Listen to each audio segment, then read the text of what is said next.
Foi em 1590, no inverno. A Áustria estava apartada do mundo, adormecida. E aqui ainda era Idade Média, e assim prometia permanecer para sempre. Algumas pessoas pensavam que o país estava séculos e séculos no passado e diziam que, pelo relógio mental e espiritual, a Áustria ainda estava na era da crença. Mas isso era dito como um elogio, não como um insulto. Para nós, era um elogio que nos enchia de orgulho. Lembro-me muito bem, embora fosse ainda um garoto, e também me lembro do prazer que isso me dava. Sim, a Áustria estava afastada do mundo e adormecida, e nossa aldeia, bem no meio da Áustria, dormia no meio desse sono. Dormia em paz, no profundo recolhimento de uma solidão cercada de montanhas e bosques, com sonhos de infinito contentamento que as notícias do mundo raramente vinham perturbar. Diante da nossa aldeia, corria o rio tranquilo, com águas espelhando as nuvens e os reflexos das barcaças e canoas que o desciam vagarosamente.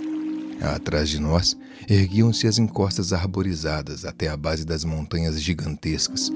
No topo da mais alta montanha, um enorme castelo dominava o panorama com as suas longas fileiras de torres e bastiões cobertos de trepadeiras. Além do rio, uma légua à esquerda, havia uma confusa vastidão de colinas cobertas de florestas, separadas por gargantas onde sopravam os ventos e a luz do sol nunca penetrava. E à direita, um precipício caía até o rio. Entre as colinas e o precipício, estendia-se uma planície salpicada aqui e ali de casinhas aninhadas entre pomares e árvores frondosas. Toda a região, por léguas e léguas ao redor, era a propriedade hereditária de um príncipe. Seus servos mantinham o castelo sempre em perfeitas condições de ser habitado, mas o príncipe e sua família só apareciam por aqui uma vez a cada 5 anos, se muito. Quando apareciam, era como se o Senhor do mundo tivesse chegado. Traziam consigo todas as glórias do reino e, ao partir, deixavam atrás de si uma calma que mais parecia o sono profundo que vem depois de uma festa. Eseldorf, a aldeia do burro, era um paraíso para nós, os garotos. A escola não chegava a nos incomodar. Quando muito, eles nos ensinavam a ser bons cristãos e reverenciar a Virgem, a Igreja e os santos acima de todas as coisas. Fora disso, não exigiam que a gente soubesse muito mais. Na verdade, não permitiam. Viviam nos dizendo que o conhecimento não é bom para as pessoas comuns e pode torná-las descontentes com o fardo que Deus destinou a cada uma delas. E Deus não suporta que alguém fique descontente com seus planos. A aldeia tinha 2 padres. Um deles, o padre Adolf, sacerdote muito zeloso e diligente, era bastante respeitado. Talvez pudesse haver padres melhores, em muitos sentidos, do que o padre Adolf, mas nunca houve na nossa comunidade um que fosse respeitado com tanto temor e solenidade. Bem, é porque ele não tinha medo do diabo. Foi o único cristão que conheci em toda a minha vida que não tinha medo do diabo. E por causa disso as pessoas morriam de medo dele. Pensavam que devia haver alguma coisa sobrenatural nele para poder ser tão destemido e confiante. As pessoas falam do diabo com a amarga desaprovação, mas sempre com reverência, nunca com levianidade. E o padre Adolf era bem diferente. Ele chamava o diabo de todos os nomes feios que a língua podia inventar, e as pessoas que o ouviam tremiam de medo. Às vezes ele falava do diabo com tanto desprezo e desrespeito que todo mundo fazia o sinal da cruz e saía de perto o mais depressa que podia, temendo que alguma coisa terrível acontecesse. O padre Adolf realmente encontrou Satã cara a cara, mais de uma vez, e o desafiou. Todo mundo sabia que isso era verdade. Claro, foi o próprio padre Adolf quem disse. Ele não fazia segredo de ter encontrado o diabo. Falava abertamente e havia provas de que ele falava a verdade. Numa ocasião, pelo menos, foi quando ele discutiu com o inimigo e, corajoso, jogou o tinteiro em cima dele. A prova é a mancha arroxeada na parede do seu gabinete, no lugar onde o tinteiro bateu e se espedaçou. Mas a gente gostava mesmo, era do padre Peter, o outro padre, e era dele que tínhamos mais pena. Algumas pessoas da aldeia acusavam o padre Peter de andar falando que Deus era a essência da bondade e que ele acharia um jeito de salvar todas as suas infelizes criaturas. Dizer esse tipo de coisa era uma heresia terrível, mas nunca apareceu nenhuma prova absoluta de que o padre Peter tivesse realmente dito isso. e nem combinava com o caráter dele, um homem bom, meigo e honesto.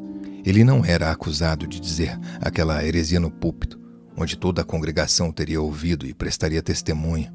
Não, só fora do púlpito, em conversas. E uma conversa é coisa fácil de ser inventada pelos inimigos. E o Padre Peter tinha um inimigo. E que inimigo poderoso! O astrólogo, que vivia numa velha torre arruinada lá no alto do vale e passava as noites estudando as estrelas. Todo mundo sabia que o astrólogo podia predizer guerras e fomes. Bem, isso não era lá muito difícil, porque sempre havia uma guerra em algum lugar e gente passando fome em outro lugar. Mas ele também podia ler a vida de qualquer homem pelas estrelas, consultando um livro imenso, e era capaz de encontrar objetos perdidos.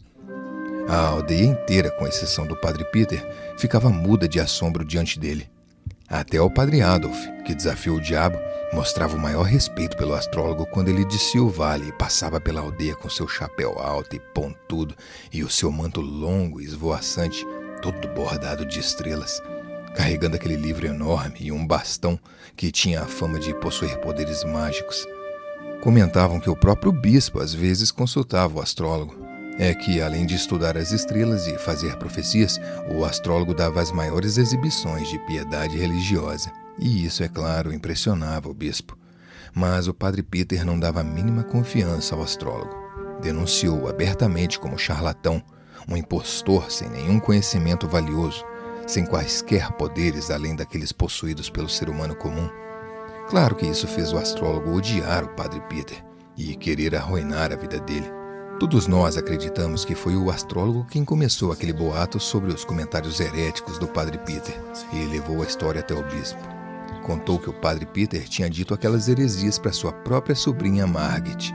Pobre Margit.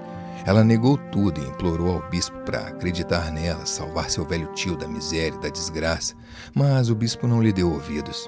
Suspendeu o Padre Peter por tempo indeterminado, mas não chegou ao extremo de excomungá-lo com base no depoimento de uma única testemunha. E agora já fazia 2 anos que o Padre Peter estava fora da igreja e o nosso outro padre, o Padre Adolf, ficou com seu rebanho de fiéis. E foram anos difíceis para o velho sacerdote e para Margit. Antes eram amados por toda a aldeia, mas é claro que tudo mudou quando a sombra da reprovação episcopal caiu sobre eles. Muitos amigos se afastaram totalmente e os outros se tornaram frios e distantes. Quando aquela tragédia aconteceu, Margit era uma encantadora mocinha de 18 anos, com o rosto mais lindo da aldeia e a cabeça cheia de boas ideias. Com as aulas de harpa, ela conseguia ganhar o suficiente para garantir roupa e comida. Mas seus alunos foram sumindo, um depois do outro. As moças da aldeia esqueciam de convidá-la para as festas e bailes. Os rapazes pararam de visitar a sua casa. Todos desapareceram, menos o Wilhelm Meidling, mas como o censuravam. Margit e o tio se sentiam tristes e infelizes na desgraça e no ostracismo, e a luz do sol apagou-se em suas vidas. Durante aqueles 2 anos, as coisas só fizeram piorar para eles.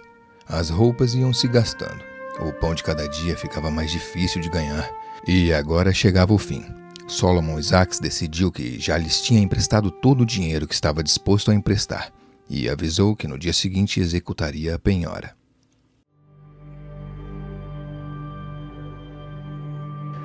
Havia 3 garotos que andavam sempre juntos. Foi assim desde o berço. Eles eram amigos desde pequenos e a amizade ficava mais profunda com o passar dos anos. Um dos garotos era Nikolaus Baumann, filho do magistrado da comarca. O segundo, Seth Wolmer, era filho do dono da maior estalagem da aldeia, o Cervo Dourado, que tinha um belo jardim com árvores frondosas descendo até a beira do rio e potes de aluguel. E eu era o terceiro. Meu nome é Theodor Fischer e meu pai era organista da igreja, regente da banda de música da aldeia, professor de violino, compositor, coletor de impostos e sacristão, em todos os sentidos um cidadão útil e respeitado por todos. Nós 3 conhecíamos as colinas e os bosques tão bem quanto os passarinhos. Nas nossas horas de folga, estávamos sempre perambulando por lá. Quer dizer, quando não estávamos nadando, remando, pescando, ou brincando no gelo, ou escorregando na neve das colinas. E tínhamos entrada livre no parque do castelo, coisa proibida para quase todo mundo. Isso porque éramos os favoritos do mais velho criado do castelo, Felix Brandit. Muitas vezes íamos para lá à noite ouvir o velho Félix falar dos velhos tempos, contar histórias estranhas, dar uma cachimbada. Ele nos ensinou a fumar e tomar café. Café sim, porque o velho Félix lutou nas guerras e esteve no cerco de Viena, quando os turcos foram derrotados e postos para correr. Entre o material capturado havia sacas de café, e os prisioneiros turcos ensinaram os nossos soldados a fazer uma bebida gostosa com aqueles grãos. E agora o velho Félix sempre dava um jeito de ter café, tanto para beber ele mesmo, como para assombrar os ignorantes. Quando caía uma tempestade, ele nos fazia passar a noite no castelo. E enquanto lá fora trovejava e relampejava, ele nos falava de fantasias e horrores, de batalhas, assassinatos, mutilações e coisas do gênero, criando um ambiente alegre e aconchegante. Essas coisas que contava, a maioria delas, ele conhecia por experiência própria. O velho Félix viu muitos fantasmas em seu tempo, muitas bruxas e feiticeiras. Uma vez, no meio da mais terrível tempestade, ele se perdeu nas montanhas e por volta da meia-noite, à luz dos relâmpagos, viu o caçador louco, seguido pela matilha de cães infernais, atravessar o céu negro rasgando as impetuosas camadas de nuvens. Certa vez também viu um incubo. E muitas vezes viu o grande morcego que chupa o sangue do pescoço das pessoas enquanto elas estão dormindo, batendo suavemente as suas imensas asas negras para mantê-las entorpecidas até morrerem. Ele nos encorajou a não ter medo de coisas sobrenaturais, como fantasmas.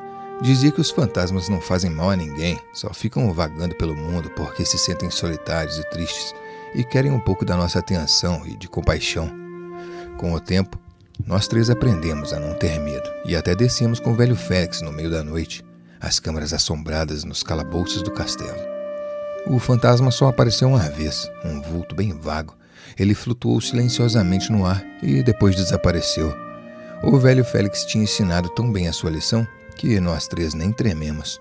Ele nos disse que aquele fantasma às vezes aparecia no meio da noite e o acordava passando a mão úmida e gelada sobre o seu rosto. Mas não lhe fazia mal, só queria atenção. O mais estranho, porém, é que o velho Félix tinha visto anjos. Anjos de verdade descidos do céu e falado com eles.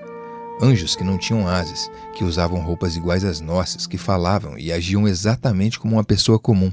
Só se percebiam que eram anjos por causa das coisas maravilhosas que faziam, coisas que um mortal nunca conseguiria fazer, e pelo modo como desapareciam de repente, enquanto se estava falando com eles. O velho Félix nos disse que os anjos eram amistosos e alegres, não sombrios e melancólicos como os fantasmas. E tivemos uma dessas conversas numa noite de maio, e na manhã seguinte tomamos um bom café.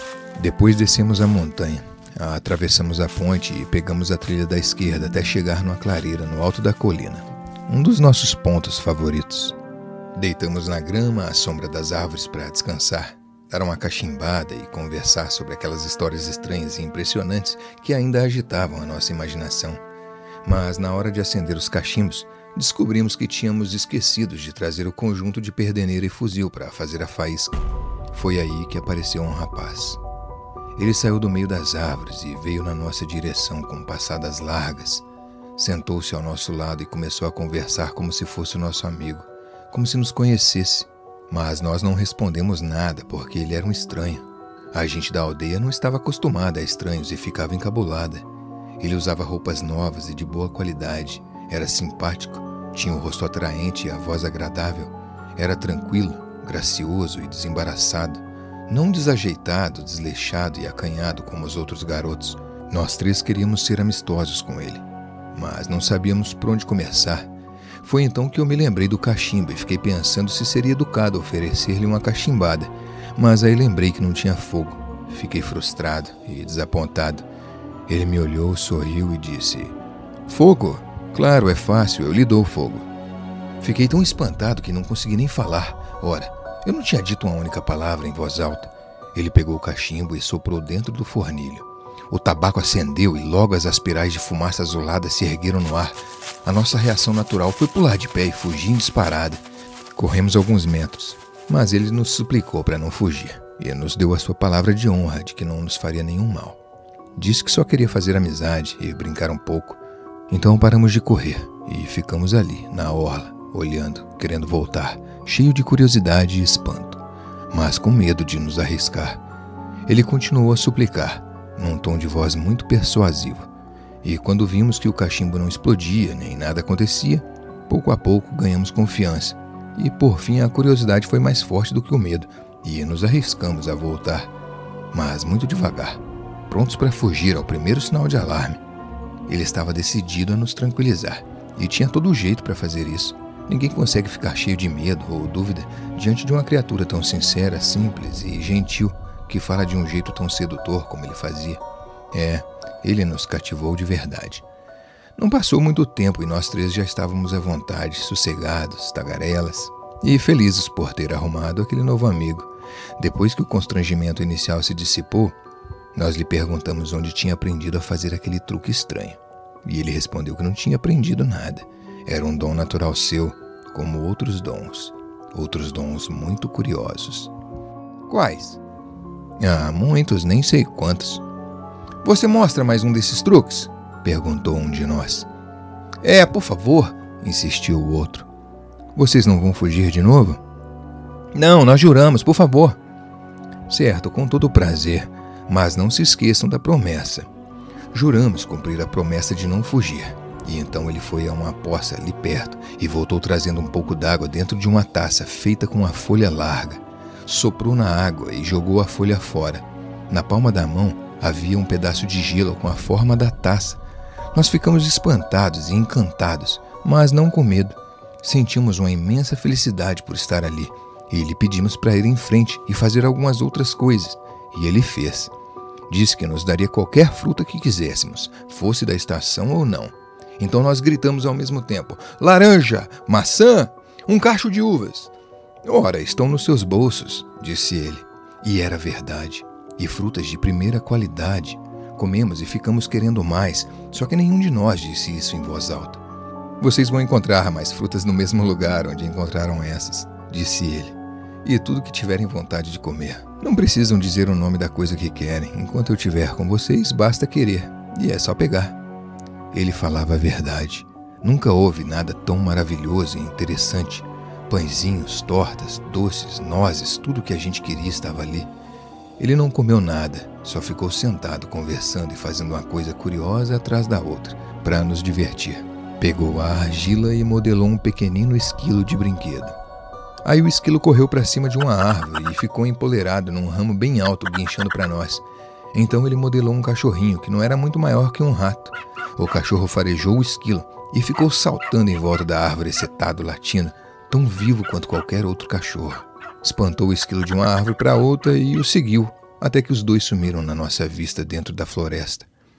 O rapaz modelou pássaros de argila e os soltou, e eles voaram, cantando. Por fim, criei coragem, e ele pediu para nos dizer quem era.